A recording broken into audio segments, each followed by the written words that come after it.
Okay, so what's the difference between urf and aada? Linguistically, obviously, there is a difference. Like you've said, urf is what is customary known. Urf can also be something which is customarily accepted, whereas aada is something which returns and repeats itself. But when we're talking about in a qawaid sense, in an usuli sense, then some of them have said urf is something which is more general, like you have said, and aada could be something which is more specific. But for me, I don't think there is any difference, and that's why I shared what Sheikh Salih Fawzan has said here. Said there's no farq between the two, and the reason why I say that is because if you look at the ulama who used aada al-muhakkama or any other principle connected to the urf, the dalil is the same and the shurut are the same. So they will use ayat such as وَعَاشِرُهُنَّ بِالْمَعْرُوفِ خُذِي مَا يَكْفِيكِ وَوَلَدِكِ بِالْمَعْرُوفِ and so many adillah from the Kitab and the Sunnah which use the word bil-ma'ruf or urf. And then the four conditions that they've applied. So number one, that the urf or the aada has to be muttarida ghaliban, and not something which is one-off, something which, not something which is specific, should I say, not something which is specific, something which covers everyone. Sha'i'an, dun al-nadir. So now when it comes to aada and urf, we will say this has to be something which is holistic for everyone. Otherwise, it can't be used as aada in the sense of it being a qaida, if that makes sense. It could be your own personal aada, but it might not necessarily be a qaida for everyone, because that qaida for yourself could even then change. That's why I think there's no difference between urf and aada. So one of the conditions is that it has to be muttarid and ghaliban. It has to be something which covers everyone, comprehensive, everyone accepts it. Number two, it can't go against the sharia. غير مخالف للشريعة. If you've got urf or aada which goes against the sharia, and it's using urf or aada interchangeably, because like I've said, for me there is no difference because the conditions apply to both of them. Number three, that the urf is something which is already in practice, and it can't be something which used to be in practice and no longer in practice, or something which will come into practice. It has to be in practice لاحقا, right now. And then the fourth condition is that it doesn't go against what is tasrih in the urf. Meaning you could have something which is in the urf, but it is not accepted within the urf. Meaning people, for example, here in the UK, everyone's always swearing constantly. Every other word is F word, B word, whatever it might be.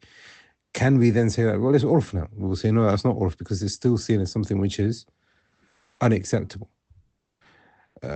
Within this discussion, we also have to mention that these are dawabit, these are things that have been mentioned. But even in its application between the madhahib, there might not necessarily be an acceptance in the urf, aada relationship, or in the conditions that we've given. And give you an example. The Malikiyya, as you know, they have said aada muhakkama, or whatever is taken as urf, all of this goes back to amal bi ahli Medina. So indahum tawassu', meaning they have stretched it so far, and they have said anything which is in line with the people of Medina, we will accept that as urf and aada, and that is legislative, and that is something which we're going to accept. And this has been said by some of the Hanafis as well. So this kind of like goes against some of the conditions that we've just mentioned just now, which is where we have said, well, it has to be something holistic. So the Maliki would accept that. It has to be something which is in line with the Sharia. Loosely, the Maliki will accept that. But the thing is, there are instances where the Maliki will say, for example, it's not in our aada, therefore, the understanding of the text is not to be accepted. For example, they say that the fasting of Shawwal, the 6 days of Shawwal, is not legislated, the Malikiyya, or some of the Malikiyya, should we say, because they say it's not from the aada and the urf of Ahl Medina to fast it.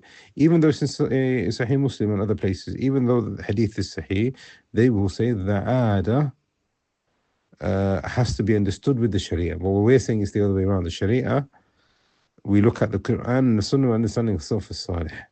If there isn't anything from the Quran and the Sunnah of Salaf al-Salih, then we'll take the dalil from the Quran and the Sunnah and leave it to the aada. So Allah subhanahu wa ta'ala says, وَبِرُّ وَالِدَيْنِ إِحْسَانًا. be good to your parents. How do you be good to your parents? The Salaf differed because the generations differed, the lifestyles differed. So now, how do you be good to your parents here? It could even be something like WhatsApp or video calls. That something as simple as that might be you keeping silat al-rahim. Therefore, the Sharia was quiet and it hasn't explained how, so it's left up to Urf and Aadah. My point here is going back to the point I was just making there, is that the people of Medina, the third condition, like we've said, it has to be something which is lahiq, not something which is sabiq. So they will say, no, it has to be something which is sabiq. You see, so there is tawassut between the madhahib on that point as well. So hopefully this can shed more light on it. I mean, again, here I think really we're talking about semantics, to be honest. And it's very important that we also have to understand that when we're talking about what's the definition of this and what's the difference between this and that, what's the difference between Islam and Iman, what's the difference between kufr and shirk. I mean, you're going to find scholars saying, well, Iman is different, Islam is different. Some of them will say kufr and shirk, they're different. Some of them say, no, they're exactly the same. We're talking about semantics, we're talking about definitions, and sometimes it doesn't really change the reality. So for me, this is an explanation on the question that you have asked, but I think that you've got a good grasp of what you've just said to me anyway, because of the examples that you've given. Barakallahu feek. Assalamu alaikum.